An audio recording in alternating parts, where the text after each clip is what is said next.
জুলাই সনদ বাস্তবায়ন আদেশ, এটা কিন্তু অধ্যাদেশ না, যেটা আজকে আমাদের মাননীয় স্বরাষ্ট্রমন্ত্রী বলেছেন।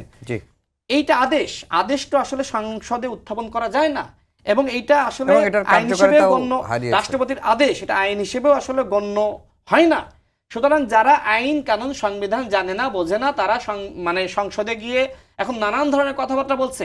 সংসদে কারা গিয়েছে একটু যদি আমি উদাহরণ দিই, আমি 10 সেকেন্ডে শেষ করি। আমির হামজা, তিনি একজন আইন প্রণেতা, তিনি ওয়াজে গিয়ে বলছেন যে আমাদের যিনি জ্বালানি মন্ত্রী তিনি নাকি নাস্তিক। What is this? তাহলে এই ব্যক্তিদেরকে আপনি সংসদে পাঠিয়েছেন, আর বিএনপির যারা আপনার এমপি রয়েছে তারা কি এই ব্যক্তির সাথে তর্ক বিতর্ক করে পারবে? যত তর্ক বিতর্ক করবে সে বলবে তুমি নাস্তিক, তুমি নাস্তিক। এই হচ্ছে জামাত ইসলামের রাজনীতি।